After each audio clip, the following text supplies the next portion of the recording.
Welcome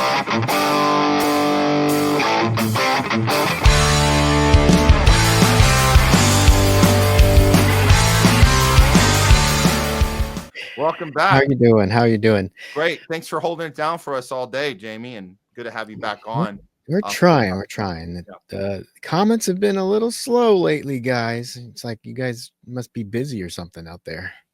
Or we had a lot of good interaction early on when Pasta and Jose were here. Well, that's good. I want to cover that because I know it's hard to do that during the conversation, and that's why we do this segment, because it gives us a chance to follow up with you guys on some of the points you guys make. And so yeah, if they were engaging during Craig Pasta and Jose Vega, great. Let's respond to some of this. I'll pass it over to you, Jayme, and I'll chime in, of course. All right. Well, let's just get started. Let's jump right in. Let's going back to this is the Israel story from earlier. All Sentient Being says, not happy about innocent people being hurt in this fire. Just stay tuned. Just tuned in. Any injuries? I repeat, innocent people. Oh yeah. So we learned that there's so far no deaths to be reported. So, all Sentient Beings. You know what? I'll give a shout out because this is the type of humanity we need. Even though we shared the tweets from the people saying, "Hey, fire in Israel, we're on the side of the fire." I get like that. There's people having fun with that, but at the end of the day, no, we don't want people getting hurt.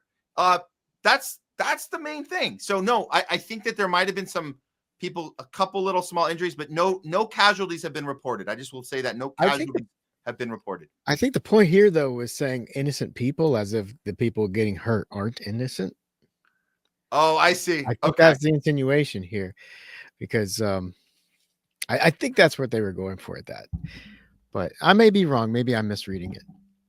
Oh, no, you're right. That's the subtle. And now that I'm rereading it, it's the subtle implication here that on one hand, yes, none of us are happy about innocent people being hurt. The emphasis is on innocent. Innocent people. Right. Nobody is happy about innocent people getting hurt. So I repeat, innocent people. Thank you for that. All Sentient Beings. Very cool. Then, okay. The next one. Oh, that's the one you posted about the documentary. I'll show it up there again anyway. So the link to the documentary is in the YouTube chat. We actually have to post it separately into the Rumble chat. We didn't do that. We should probably do that right now. But there it is on screen if you want to find that documentary before it gets taken down. Well, that did not go on Rumble. I did an all platforms. No, it won't. If you use StreamYard, it won't actually post it to Rumble. It only posts it to YouTube. Oh, okay. You got to actually go to the YouTube chat, the Rumble chat on Rumble to actually post it on Rumble. I get it. Okay. But there it is on the screen. So check it out if you were looking for that link. Okay. And I'll do it after this segment. I'll put it in the Rumble chat. Yeah, it's an hour long. It's incredible, and I love the filmmaking style of. You're right. Just let hand them the rope and let them hang themselves. That's the kind of interviewing he's doing in that. I love it. How can you censor that? It's like the people who are proud of what they're doing are telling you why they're proud of what they're doing. I post every once in a while. I'll post clips like this on my private Facebook page, because I have so many Zionists here in Hollywood, and we pretend to be friends, and I think we were friends up until a point. Now it's just strictly business, and even still, I've had people unfriend me that we have like very close business relationships here in production and entertainment. And it's so crazy to me that this whole time I didn't know they were Zionists this whole time. And these are people that they'll see the clip that I post where they're incriminating themselves, and they will respond and say, "I don't see anything wrong with that." Like they're just they're literally confused about what my problem is with the thing. They're like, "I don't see it." Like they actually think did you post the wrong thing? I thought you were about to expose something. And I think it's totally cool. And I'm like, that's the indoctrination at work. That's how indoctrination works there. Wow. But I don't think they're all Zionists. I mean, I'm sure you're talking about some who are, but like you said, it's a business. And if you want to work in Hollywood, you have to be Zionist. So if you to do what you have to for your job, which I think we'll talk about a little bit more coming up with the NIH thing as well. Yeah, it's scary what's happening right now, guys. It's absolutely terrifying, this forcing you to have to agree with something you think is horrible. And it's not just here; it's globally. It's happening. Yeah. Yeah. It's Western. Western. Yeah. It's Western Exactly. nations that are being affected by Yep. this. Or we could say Zionist nations, because we are Zionist the nation. United States is a Zionist nation, whether you like it or not. That's Yep. what we are. Mhm. It's not legal to be against Zionism in a Zionist nation. One Um, nation under Zionism, indivisible, blah, blah, mhm, blah, blah, blah, blah, blah. yeah. Israeli mentality equals settlers before humanity. Yeah. Well, I would say Zionist mentality for sure. Um, because it's the same mentality we had in the 19th century. It's you could look at what we did to the Native Americans here in the United States, and it's a parallel to what's going on in Israel right now to the Palestinians. Mhm. It's uh, like they're burning down the olive trees to kind of starve out the Palestinians there. We killed the buffalo to starve out the Native Americans. Yeah. We sent the Native Americans on the Trail of Tears, which is like a horrific part of American history. Like when I learned about that, that's probably when the first times I started like waffling on my indoctrination into American greatness. And like we did that, that's horrible. And then we have to look at Andrew Jackson on our $20 bill like all the time. That's horrible.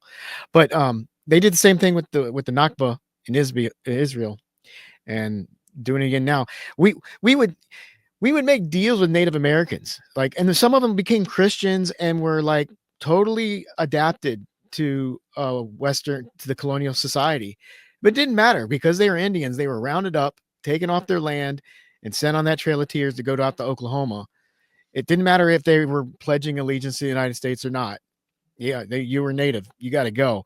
And then we sent them out to Oklahoma. We're okay. You're going to be safe here. And then we sent our settlers out there to go terrorize them and steal the land from them again when they're in Oklahoma. Mm-hmm. It's just, what's the difference? Explain to me. What's the difference about what we did to them back then, which is horrible, of what Israel's doing today? There is no difference. And I'm going to say this. When we first went to the first protest we went to, Leslie and I went to the UCLA one a while back. This was early when the college campuses were first starting the protests. And we were surrounded by these Zionists. For the first time, I had to deal with like 30 people coming at me at once. And I think we did a pretty good job just keeping my cool. But some of the stuff they would be saying is, I think they think that it was a gotcha, but it wasn't. I remember them. They did this a few times where they would say, so do you have a problem with what the colonizers did to the Native American? Yes, so you have a problem with that too, right? And I was like, yeah.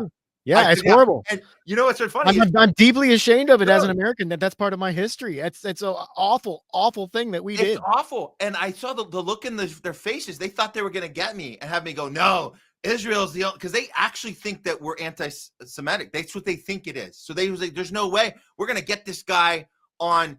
Will he apply it to his own? Like, yeah, I will, because it was never about hating anyone. It was about calling out BS and calling out people that are genociding and murdering and getting off on it, and then rewriting the history books and pretending it didn't happen. That's exactly what it is. So when I tell them, yes, we have a problem with that, they go, oh, they didn't have a they're like, oh, you do? Well, okay. I'm like, yeah. The difference is that happened like 100 years before I was born. I can't do anything about it. I'm ashamed of it. It shouldn't. I don't want it to ever happen again in our name. Yeah. And now I see it happening again, and we're funding it. Yeah, I'm not okay with that. Exactly. I'm not okay. And the difference is it's happening now, and we should be able to stand up and do something about what's happening now. I can't do anything about what was done over 100 years ago before I was born. No. 150 now. So it's, but yeah, the silver lining on the history that we were mistaught on purpose. Our education system did not teach us accurate information, accurate history. Right. The good news is we can look back and go, huh, it's interesting, because we're learning. So I'm learning. I'm just so surprised by the stuff that was left out. So we can look back and get our historical context and apply it to now. It helps us with how we can solve the problem that's happening, like you say, Jayme, in real time. We can solve this problem when we have access to the past and stuff they were trying to keep from us. So that's the good news, I think, about looking into this stuff. And the Trail of Tears, that wasn't taught to me in regular school or college. I had to learn that after I graduated college. Yep. To find out about the Trail of Tears. So, I mean, I was an adult when I finally found out what we actually did about that. And it was like crushing. It's like, because you learn like, oh, America stands for, good things, and like whatever we do is good, and when we do something it has to be good. So yeah, sometimes some people get hurt. You got to crack a few eggs to make an omelet, right? That's the mentality we have. But Yep. no, we have done some horrific stuff, like absolutely horrific. And then we always try to find someone else to blame for the horrible things that we've done. Yeah. And it's still, and they've gotten really good at it. And our politics Yeah. is extremely good at doing that now. Exactly. Anyway, All but right. yeah, it's the settlers before humanity. It's the way it's always been. That's our society, Right. and Israel's an extension of our empire. So Thanks, Longmeadow. Yes. denial is called free speech, not hate speech. So this is trying to censor people for having commentary about, I guess, the different parts of Jewishness, the Jewish culture. And like, I've never been a Holocaust denier. I've always thought the Holocaust was terrible. What happened? It's just like, yeah, I mean, I've been to one of the camps there, and it wasn't Auschwitz, but it was, I can't remember which one it was. But yeah, it was horrifying. You walk in there and you're in an okay mood. It's a nice, pretty day. You go into one of those concentration camps. Good thing they take you on the tour before they show you the videos, because once they sit you down in the room with the little the theater room, and they show the videos of what the soldiers saw when they came and liberated those camps. After you watch those videos, you're like, I want to get the hell out of this room, out of this camp right now. Well, I don't want to be here, because you don't really know what was there. And I don't think a lot of people during World War II knew exactly what was going on until the camps were liberated. so But listen, I haven't done the tour, and you describe it. That sounds very much like it affected you, which I think it's designed to do that. That's the yeah, point. My take on it, and this is all in the last few years since October 7th. I've been going down rabbit holes on Twitter. I've been looking at stuff, and I think one of the first things that stuck out to me about what was called a denier, when you are called a Holocaust denier, it never crossed my mind to ever listen to what anyone had to say. That when they told me this person is a Holocaust denier, I didn't want to listen to them. Well, after going through COVID, after going through all of this censorship, and we're going to tell you RFK Jr. is crazy. Don't listen to him. Listen to us tell you he is. And we're not talking about a Zionism. We're talking about his concern in the health world of vaccine and all. You go, oh, the name that you're calling him is anti-vax or anti-science. The name you were calling us was, all these anti-names. And I started going, well, why are you telling us not to? What does that mean, Holocaust denier? And then I come to find out, Jayme, that they're not actually Holocaust deniers, just like we're not actually anti-science. There were people who are asking questions that you're not allowed to ask. yeah, That's the point. and I think that there's stuff that is kept from you. Again, I didn't do the tour that you did, but I can tell you that there's a certain messaging that you're going to receive and emote to, the same way you emote to COVID is killing everyone in the world, so stay away from grandma or protect grandma, get a shot you don't need. It's the same messaging of having you emote to something and leaving out important information in the process, which we're allowed to ask questions about. That's it. You're not allowed to question the narrative. And that's a great lead into this next question here, or this next comment here. It's like an anti-Semite used to be a person who dislikes Jews. Now it's a person who Jews dislike. The Auschwitz survivor, Dr. Heijo Meyer. Hey, I don't know how to. I mean, clearly a self-hating Jew. That's my first thought. Yeah, it's just, yeah, it's, I mean, they've redefined what an anti-Semite is. Mm-hmm. And it's like, you know what? By the new definition, maybe we are, because if hating genocide and standing against that and thinking that a one group of people shouldn't be exterminating another group of people makes you an anti-Semite, then maybe we are anti-Semites. Well, listen, this quote, I appreciate Shadrach sharing it. This is a Auschwitz survivor that passed away in 2014. So when we talk about redefining this programming, propaganda, keep moving the goalposts on what is considered hate speech, and this special name that you get to have a special name of racism. No other group gets a special name. You're just racist if you hate black people. You're racist if you hate Latin it's all people, bigotry. but you get a special name if you hate Jews. So she's calling this out. This Auschwitz survivor is calling this out before she died, obviously, well before I was paying attention in 20. I wasn't paying attention in 2014. All I knew in 2014 was that RFK Jr. is crazy. Jenny McCarthy is crazy. And I never looked into it. But this goalpost it's well before October 7th that they've been moving this goalpost. Oh yeah, not allowing us. they've been working. They've been doing this for decades. The Zionist ideology has been. It's never been this bad, and it's actually quite terrifying. Oh yeah, level that they're out and the boldness they have right now. The Zionism is a very violent ideology, extremely violent. Here's from Leslie.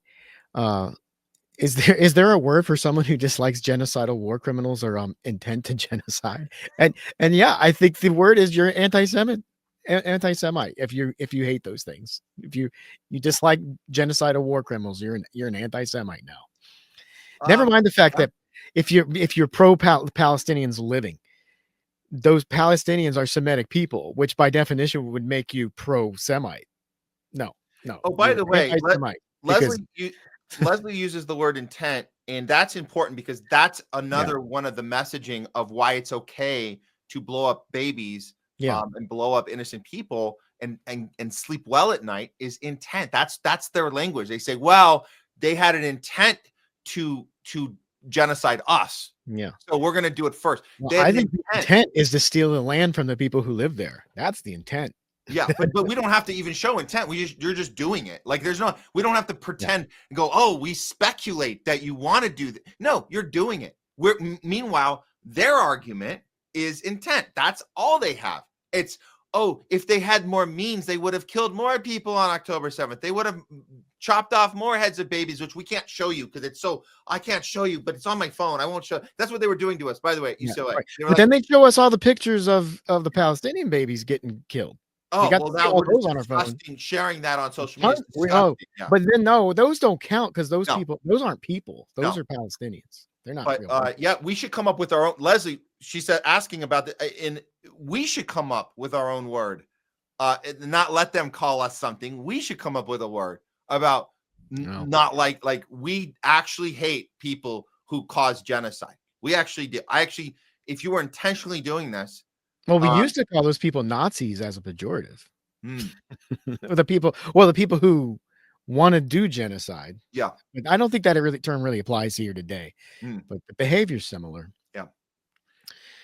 So the biggest insult, this is from ChatterX, the biggest insult to the memory of the Holocaust is not denying it, but using it as an excuse to justify the genocide of the Palestinian people. And that's from Norman Finkelstein. And yeah, Norman's been fantastic on this. And he's one of the loudest Jewish voices on this. And Israel, there's a lot of Israelis that want to kill him. So they're talking about Jew on Jew violence starting to happen. Yeah, because there's a lot of anti-Zionist Jews out there who really do not like what Israel's doing in their name. And those anti-Zionist Jews are probably the most important voices we have right now, because it's harder for them to be attacked. Yeah. Like for us to speak out, it's easy. They can just completely shut us out of society. We can be completely ostracized, but we're not alone. There's a lot of people like us, but we need the anti-Zionist Jews to kind of be the front runners on this, because we're going up against some really, really nasty people. And at least the anti-Zionist Jews are able to, they are able to have a pushback that's effective. Yeah. Where we don't really have anything. We're just completely vulnerable. Yeah. 100%. This is going on to the MS-13 tattoos from the Trump thing. Where are you getting that the tats mean MS-13? Actual members proudly put that stuff all over their body. It's not in code. That's a good point. I guess I didn't hear any pushback on that, so I was just going with the fact that some had like the journalist with ABC.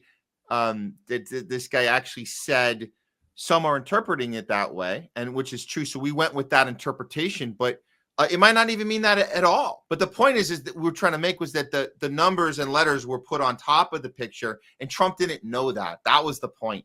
and the interviewer did not do a good Yeah. job at saying, dude, you're not getting your information It correct. looked like forensic notes on. Yes, Yeah. that was Forensic notes on Yeah. a photograph and say, Yeah. okay, that's what these things mean in the Yeah. photograph, and they're just putting the Yeah. notes on. So it's Now- not really. I mean, it's photoshopped, yes, but it's not. It's not. the But way Trump we use actually thought that the numbers and letters were on his fingers. That's the point. You could have gotten him on that. I could see how he could make that mistake being Yeah. his age, but he should know better. That should have been the point that the journalist made in that moment, because you could have actually got him on that, but he didn't know to do that. And again, like, I appreciate this comment because we didn't look into. I don't know if those symbols actually mean that, but some are interpreting it that way. So, we don't even know. We don't even know. But Yeah. we appreciate the comment for sure. Yeah, and there was another follow-up comment to something. I don't think I marked it. Oh, yeah, I did actually. I did mark it. Here you go. We'll go ahead and is Trump is highly suggestible, just like most people in early stages of dementia. I don't think Trump has dementia. He's just got old person not familiar with technology syndrome. Well, listen, what's important is we got to remember, and this goes back to I played the Rachel Maddow clip about we just realized that Trump's not good at stuff. It's like, hello, did you guys forget about his first term? So Dude, nobody was saying he had dementia in the first term. They only started saying that when we were accusing Biden of it. So they had to do it as a comeback. But if you guys remember, go back to 2016, he's inaugurated in 2017. Everybody will attest that we're part of that administration. Those first 4 years will say Trump's problem is that he's highly, highly influenced by the people around him. He goes with his gut. He will change his mind if the case is made very, very well to him. He will say, that sounds good, and he'll go with it. And he's admitted to this. So, no, I agree with you, Jayme. This is not an issue of dementia. This is an issue of how he functions in a team setting. And he's highly susceptible to that. And I think that's why the deep state selected him the second time, because they said, hey, this guy actually listens to if you make a case, he'll listen. I don't think they selected him. I still push back on that. I think they allowed him. Okay, fair enough. Right? There was a moment. I think they really did try to kill him. You know what? I'm with you on the assassination attempt. I'm saying there was a moment where they said, "This is our guy." There was a moment. They're like, "Okay, we'll work with him. He's gonna do this, and it's just we'll put up with it, but we can steer him and do what we're gonna do." Yeah, and that's when they caved, and that it's not a coincidence. That's when they caved Biden. Isn't it funny, right? After Trump survives the assassination attempt, which they wanted to air, it's the only one they aired on mainstream. They never aired any other of his rallies. That's the only one. They wanted him to die on camera. Yeah, it didn't happen. And you notice that everything changed with the narrative from the DNC. Let's move. Remember, the presidential debate was moved earlier. Let's just get it out of the way because we need time. Saying, if you're going to take a shot at the king, you better not miss. And they missed, and then they had to change course. And they made sure Biden was drugged up as much as possible for that debate, and they threw him under the bus after the debate. They said, maybe he does. I think it was the opposite. I think he was not drugged up. Oh, you're right. That's better. That's a better. They needed the drugs to make him seem lucid. That's a way better take. I will correct the record. It's most likely that they did not give him his medication. I want to reiterate, I don't think Trump has dementia. We just saw what a president with dementia looks like for the last 4 years. Trump is just lazy. And he's not stupid, but he's very careless. And he's very loosey-goosey with the facts. But I mean, he's not stupid at all. I don't think Trump. But the laziness really is a factor in what makes him look stupid. So let's move on. Abby Burke? Yeah, there is no critiquing Democrats. People like Rachel Maddow will applaud the whole world being nuked if the button was pushed by the DNC. And I think we were chatting about that a little bit. It's like Rachel would not be complaining about any of the things that Trump has done if it was done by a Democrat. Mm-hmm. I mean, it's so tribal think is you'd rather that the blue team blows up the world than red. Yes, absolutely. If a Democrat had said we're going to do all these stupid tariffs and kind of help tank the economy, they would have been saying, well, this is why we got to do it. And the thing is, the Democrats are just better at doing those kind of show things. when it comes to staging something to make it because they got like a lot of the Hollywood influence to make it look nice. It's like the whole wag the dog thing. Bring in the producers to really make it sell it. Yeah. Republicans do it too, but they're just not as good at selling it. Yeah. It doesn't look, I mean, it looks fake when they do it. It's obviously fake. Like all this 100 days crap. And you go try to watch Fox News right now, and they're all saying, oh, the 100 days, it's been so great. It's like, the only thing I'll give you, and the Trump fans are pretty excited about, is they're happy with what he's been doing on immigration, which is horrible. The way he's doing it is horrible, just completely violating due process. But at least he's doing something. And these voters have been asking the government to do something for decades, and he's doing something. But that something he's doing is a huge violation of the way things should be done. Yeah. So, but they don't care. They don't care that their laws are being broken, because finally they got a leader they voted for doing something. Yeah. Exactly. And it's not even going to be effective at accomplishing the goals that they want from cracking down on immigration. Yeah. But he's doing something. Yeah. So, but outside of that, the rest of his 100 days, I don't know. Like, what is he done that's been so great? I mean, but they're able to frame it. They're able to find a way. Well, this is why the Rachel Maddow clip's so important, because there's I think about all the things he did do that she doesn't want to report on, because she doesn't want to let us know that it's something that the both parties support. And that's the problem. So she's going to leave that part out and then pretend he didn't do anything where he did. I mean, just how about the $500 billion deal with Ellison guy with the mRNA AI technology deal? That was on day 2. Like, that's something he did. That's horrible. But Rachel Maddow won't tell us that, because then she can't say it's good. She can't, because then he looks good. She can't say it's bad, because then she looks like she's an anti COVID person, right? Yeah. Or all the things that she was. So she just won't mention that. And there's a whole list of stuff like that where you can't actually talk about the deal he closed. What Elon's actually something we should be afraid of, what Elon's doing, not this stupid, let's burn some Teslas because he did a Nazi salute. I mean, this is the stuff, that's the stuff they want to highlight, which is bullshit. The thing that they're not upset about all the workers getting all the regular workers for the government losing their jobs that shouldn't be losing their jobs. They're upset about Elon making a Nazi salute, which is it wasn't even a Nazi salute. And I mean, it's just that we can't talk about the real IDs and the getting rid of cash, and we're all going to be on this this technocracy system that the WF was pushing the whole time, because Rachel Maddow was always for that. So the fact that Elon is doing that now, just in a different kind of packaging of it, but it's the same thing, the same outcome, you can't even mention it. So she won't even tell you in her monologue that any of that's even happening, because it doesn't fit the narrative of Trump, bad, evil, going to take over the world. Turns out he can't get anything done. He's a moron. Ha ha. So none of that fits in there. So you skip it. You don't tell us about it. I mean, she is the poster child for Trump derangement syndrome. Yep. Like, I don't think anyone looks more like TDS than she does. Absolutely. Well, listen, it's the top of the hour. Let's just do a couple more. I've only got 3 more marks. Well, there are a bunch of new ones that came in while we were chatting. Okay. And then we'll run whatever we don't get to, we'll run during the outro. But I have one more story I want to do before we okay. get out. So the ruling that Gouffre's death was definitely not foul play is exactly like ruling COVID definitely did not come from a lab in Wuhan. Yeah, that's a great call there, Jungle Jared. That's the point. So that the point is, when we know what it's not. We know what it's not. You're going to tell us that right out of the gate. Monday Night Football. Darryl Hammond goes down. Monday Night Football. Fauci immediately comes on CBS, says, "We know what it's not. We know what it's like, dude. That's the red flag right there. You can't tell us that we know what it's not right away. It's not a thing. That just makes you think that that's what it is. Yeah. But or if you've got a critical thinking cap on, you should think that's what it is when they say that. But I believe she offed herself in the same way that I believe Epstein offed himself. Oh yeah. As in not at all. Not at all. That's right. All right. We'll go to Cardinal Pietro, more than likely to be named Pope. That's right. I still don't think. Look, well, let me finish the quote.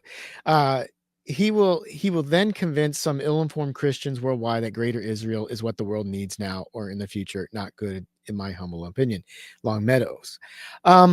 Yeah, if he does become Pope, I think he would do that. I don't think he'll do it because the Vatican still is going to be the ones deciding who the Pope is going to be. And I know it's a political place, but I'm sure that Pope Francis was not the only one who was unhappy with what's going on in Gaza from Israel. And I'm sure they know that this Cardinal Pietro is very much a Zionist. And the rest of those, as the other cardinals that are making the decision, there's probably a big enough pushback to say we're not going to let somebody like that be the Pope. Right. But I don't could know, be man. wrong. It's when you look at the coverage right now, I've seen it a couple times. I forget the outlets, but they're calling him a moderate. That's always a sign that that's the one we're getting behind. This is who Israel wants for sure. Yeah. But we'll find out how much influence they have over the Vatican. All right. That's a good point. Okay. So we'll see. We'll see. I like to think that these people are men of God and they do believe that the killing is wrong. Yeah. And especially when a lot of the stuff that's being destroyed right now are Christian sites and places that are very meaningful to not only to all Christianity and more specifically Catholicism. Mm-hmm. So they might not be very happy about what's going on and not only in Gaza, but also in Lebanon and Syria. Yeah. So we'll see. If someone like that does become the Pope, then we'll know that the Vatican has been compromised as well. So we'll find out. And then the last one I had marked, but there's a bunch of new ones. Wait, can I just throw this one up real quick? From Airways, my vote is for Pizza Bala for Pope. Oh hell yeah, Pizza I'll Bala. take that. Yeah, let's do it. Let's do it. Do it. All right, let's get one more up, and we'll do the the last rest. one's from Leslie. She said, "Happy May 1st, guys. This month is my 10th year anniversary at my hospital. So congratulations, Leslie." Hell yeah. Good 10 years at the same place. That's actually a rarity these days. Working at the same place for that long. Let's see. Is there anything else good We're here? very proud of you, babe. Very, very proud of you. It's so good. And she's being a voice of the people. She's showing us you can actually change. You can change stuff from the inside just as long as it's not in Washington. You can actually do it in these big corporations. I won't mention the one she's with, but she's doing a good job representing humanity from the inside, which you got to do. And this is reiterating what we were talking about. Anti-Palestinian is anti-Semitic. Oh, yeah. Palestinians are Semitic people. Yes. And that's what they don't want to. Anti-Semitism doesn't belong to the Jews alone. You blew it with your Zionism. Yep. Great point. And I think they use that word it's almost like an extra additional FU that they're using the wrong term. They get their own racist term that's assigned to them. Twisting it. And they're purposely using the wrong one just to spite the Palestinian. That's what I think. I think it's on purpose. They didn't accidentally get the definition wrong. It's another FU. We're not only gonna take your land, we're gonna take the thing that you are and make it anti-us. It's genius if you think about it. It's like the psychology of just it's a double, triple, quadruple FU. Well, and it wouldn't be something that would be able to do if they hadn't been working for a long time setting up the systems of power. They wouldn't, honestly, I don't think they'd be able to be as successful doing what they're doing now if it wasn't for the Citizens United ruling in 2010. Yeah. Because then all of their money became perfectly okay to throw into our political system. And I don't think, like, I want Jose to win and get in the Congress. And if he can do it by some miracle, that'd be great. I don't think he has a chance because he's not a Zionist. It's not about the win. It's about how far can you go? How much attention can you get? He's got to run. How much it's about how many minds can we change? How many people can we open up that don't even know there's a third party? He's got to run. You got to fight the fight, but not because you're going to. It's like Chris Hedges repeats this. I can't remember who. Jose is playing the long game. He immediately he didn't take a second of a vacation or a break. He said, "I'm into the next race." I effing love that. And he's in it to win it. But I mean, the forces. Well, I'm not saying he's not in it to win it. I'm saying that you can't hang your hat on the voting, the election results of this next election and say that'll determine whether it was successful or not. There's always the next thing. What's next? Yeah. There's always a what's next. The problem is we don't have fair elections. Yeah, well, they're bought, and he's not a Zionist, Yeah. and they're going to buy the election and away from him. Yeah. But it was like Chris Hedges always. I can't remember who he's quoting, but he has a quote he likes to say: "I fight fascists not because I think I will win, but because they are fascists." And that's what Jose's doing. That's a moral stance, and that's what we have to teach that more. It's a beautiful quote. Yeah, it's based on principle and humanity, and just because it's the right thing to do. I really need to learn who he's quoting, but I know Chris Hedges is the one who tells us that. Yeah. But okay. I think we got. Do you want to do one more on the tattoos? So we'll do this last. Okay. So a tattoo for mom would be marijuana leaf, ostrich marijuana leaf. So I think that was when they were saying MS-13 was a marijuana leaf. You had a smile for MS, and then you had the cross for 1 and the skull for 3. I don't know why a cross is 1 and skull is 3, but that's what they were saying. The 3 is the skull, it's the eye sockets, and it's the bowling ball, the skull, the three holes, right? Right? I guess I don't know. That's my guess about skull, because you got. What about the cross? You got mouth, eye, mouth, right? It's like a. I guess so. What about well, you're ignoring the nose, but that's fine. I'll give it to you. But what about the cross? How is that a 1? I don't know. I guess you're ignoring this part and just going with. I don't know. Yeah, I don't know. But anyways, thanks for that, Airways. We'll learn our. I don't even know what mom. We'll do mom with marijuana leaves and ostrich. There you go. There you go. And before we end this segment, I'm gonna give a shout out to the cow that stood up. And if you don't know what I'm talking about, this is a funny little clip. During the fires in Israel, there was a cow that stood up to one of the. Is this like Pikachu? I'm not even kidding. No, this is real. This really happened. Check this out. This is funny. This is talk about doing the right thing. I guess the cow has a little more moral compass than a lot of human beings do. Is this a real cow or is this somebody dressed up? This is real. It's a real cow. This is real. Watch this. So the IDF pulls over the cow. Watch this.